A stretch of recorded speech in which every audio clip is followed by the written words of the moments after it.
Hello friends, take health में आपका स्वागत है। आज की इस वीडियो में हम बात करेंगे वाइटल साइंस के बारे में। तो पेशेंट को कैसे असेस करना है, उसके वाइटल्स कैसे देखने हैं, ये सारी चीज़ें मैं आपको इस वीडियो में बताऊंगा। वीडियो आखिर तक ज़रूर देखना। तो सबसे पहले जैसे ये पॉइंट्स हो गए हमारे पास ओवरव्यू, जैसे लेवल ऑफ कॉन्शियसनेस या फिर लॉस ऑफ कॉन्शियसनेस, ये देखना है पेशेंट का कि उसका लेवल क्या है कॉन्शियसनेस का। उसके बाद पल्स देखनी है, रेस्पिरेटरी रेट देखना है, उसके बाद ब्लड प्रेशर हो गया, लंग्स की साउंड सुननी है, स्किन का कलर देखना है, फिर आइज़ के जो पिपल्स हैं उनको देखना है। तो पल्स जो है वो पेशेंट की कैसे देखनी है।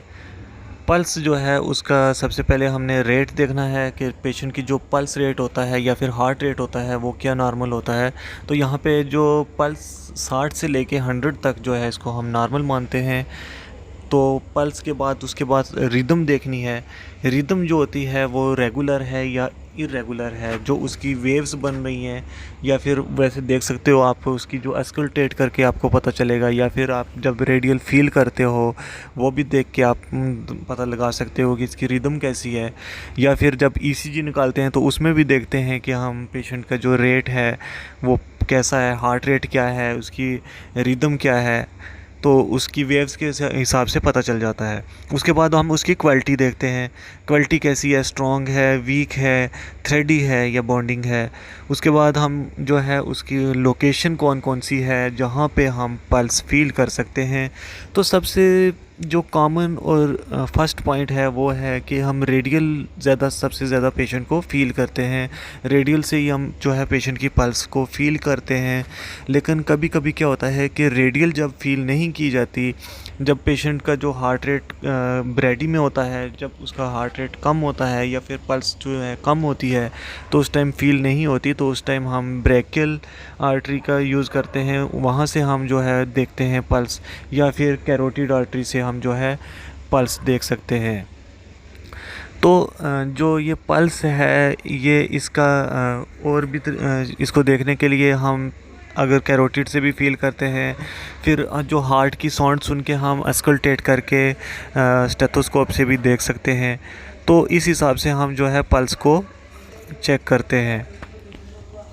तो पल्स जैसे अगर किसी पेशेंट की 60 से कम चली जाती है तो ये एक अबनॉर्मल पल्स होती है। उसका जो रेट है वो अगर 60 से कम चला जाता है पल्स रेट, तो वो पेशेंट को हम अबनॉर्मल बोलेंगे। उसमें कुछ तो प्रॉब्लम होगी, या तो उसका हार्ट ब्लॉक होगा। तो इसको हम क्या बोलते हैं, अगर जब 60 से नीचे चली जाती है पल्स तो उसको हम बोलते हैं ब्रेडिकार्डिया। और जब ये पल्स 100 से ऊपर चली जाती है, जब हार्ट रेट बढ़ जाता है, तो उस टाइम हम उसको टैकीकार्डिया बोलते हैं।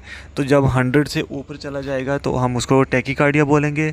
जब ये रेट जो है 60 से नीचे अगर चला आता है तो उसको हम ब्रेडिकार्डिया बोलते हैं।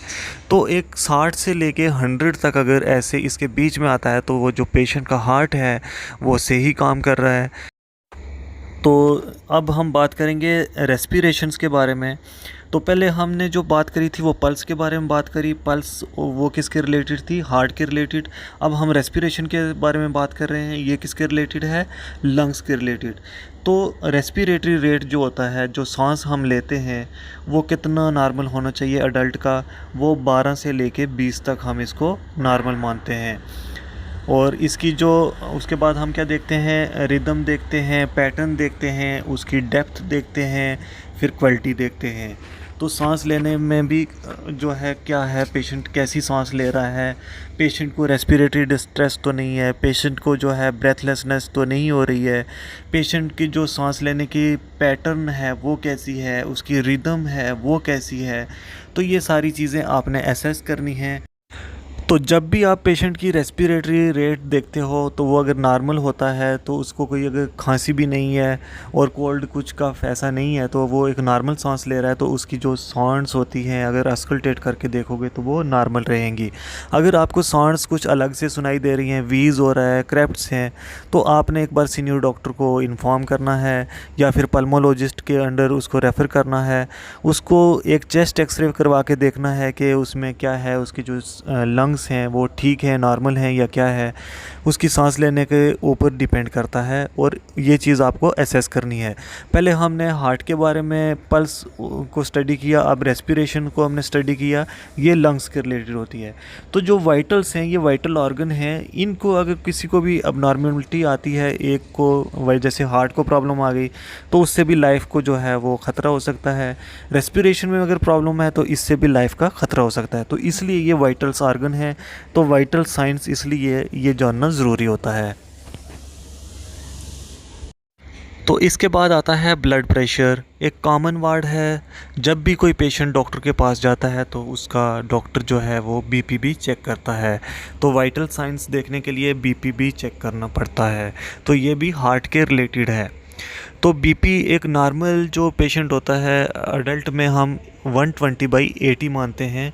जो सिस्टोलिक होता है वो 120 होता है और डायस्टोलिक 80 होता है। ये एक नॉर्मल रेंज है, लेकिन सिस्टोलिक को हम एज के हिसाब से, वेट के हिसाब से 100 से लेके 140 तक ले सकते हैं। जो सिस्टोलिक ब्लड प्रेशर होता है वो एज के अकॉर्डिंगली, लेकिन जो सिस्टोलिक ब्लड प्रेशर है वो 80 से नीचे नहीं होना चाहिए सिस्टोलिक ब्लड प्रेशर।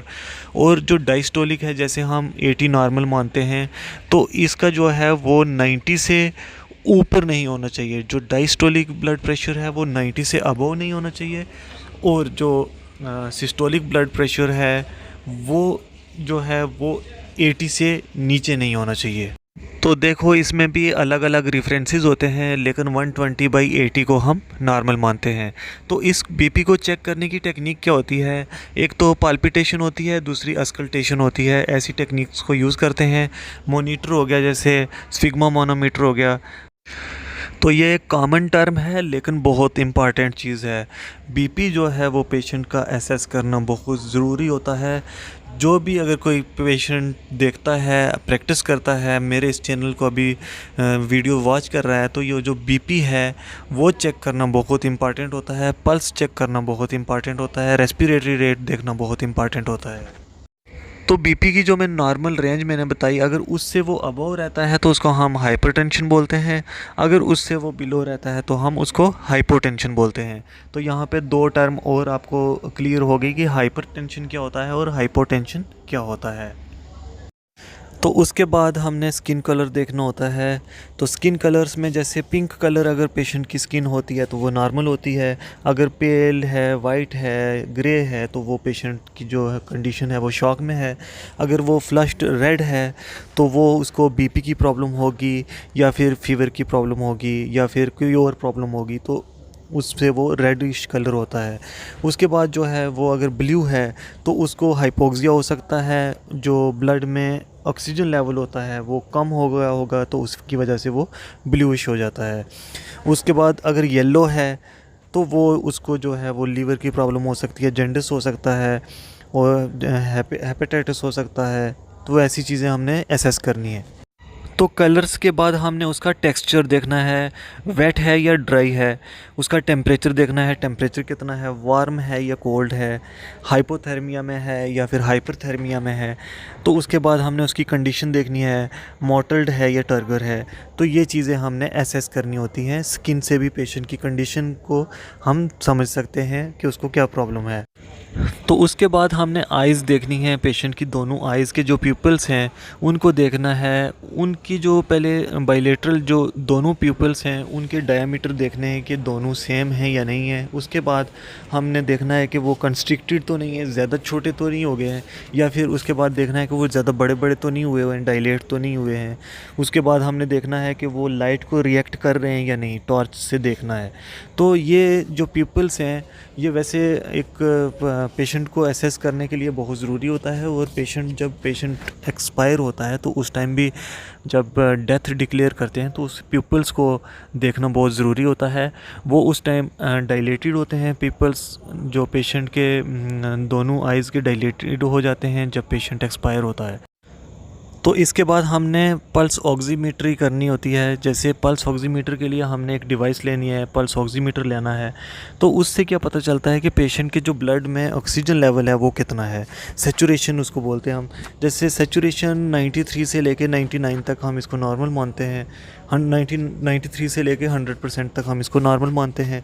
तो अगर 93 से भी कम चली जाती है पल्स, तो उस टाइम हम इसको क्या बोलते हैं कि हाइपोक्सिया है पेशेंट को, जो ऑक्सीजन की हुआ है उसको कमी होती है। तो जैसे मैंने पहले बताया था कि वो स्किन का कलर देखते हैं, तो उस टाइम अगर वो ब्लू कलर होता है तो वो वहाँ पे हाइपोक्सिया लगता है। तो अगर पेशेंट ब्लूइश कलर की उसकी स्किन है तो साथ में उसकी आप सैचुरेशन देखोगे तो वो 93 से कम होगी। तो इस कंडीशन में जो है उसको हाइपोक्सिया बोलते हैं। तो ऑक्सीजन सैचुरेशन देखने के लिए या तो हम एक एबीजी टेस्ट करवाते हैं, या फिर हम जो है ऑक्सीमीटर का यूज़ करते हैं, या फिर उसके बाद वाइटल्स मॉनिटर का यूज़ करते हैं। ब्लड ग्लूकोज मॉनिटरिंग, तो ब्लड ग्लूकोज जो है वो भी हमको देखना बहुत ज़रूरी होता है। तो इसकी जो नॉर्मल रेंज होती है वो 60 से लेके 150 तक हम इसको मानते हैं पेशेंट की एज और वेट के हिसाब से। जो मिड रेंज है वो 80 to 120 है, जो यंगर एज में हम ज़्यादातर इतना मानते हैं इसको। तो अगर वो 60 से नीचे चली जाती है तो उसको लो बोलेंगे, हाइपोग्लाइसीमिया बोलेंगे। और अगर हाई चली जाती है 150 से तो उसको हम हाइपरग्लाइसीमिया बोलेंगे। अगर वो 250 से लेके 500 के बीच में है तो उसको हम डायबिटिक कीटो एसिडोसिस बोलते हैं, DKA। तो इसको देखने के लिए हमारे पास या तो ग्लूकोमीटर होना चाहिए या फिर हमको लैब में सैंपल भेज के मैनुअल देखना पड़ता है। तो अगर ऐसे भी एसेस कर सकते हो कि पेशेंट को कोई स्वेटिंग वेटिंग ज़्यादा हो रही है तो उसको पहले से अगर कोई शुगर की हिस्ट्री है तो वो भी हम उसको हाइपोग्लाइसीमिया मान सकते हैं कि कभी कभी हाइपोग्लाइसीमिया में पेशेंट को बहुत स्वेटिंग होने लगती है। तो आज की वीडियो में इतना ही। अगर वीडियो अच्छी लगी तो प्लीज़ ये लाइक करना और इस पे नीचे कमेंट करके हमें बताना कि वीडियो कैसी लगी, और चैनल को सब्सक्राइब करना। हम आपके लिए ऐसे इंपॉर्टेंट वीडियो और भी लेकर आते रहेंगे। आज की वीडियो में इतना ही। थैंक यू, धन्यवाद।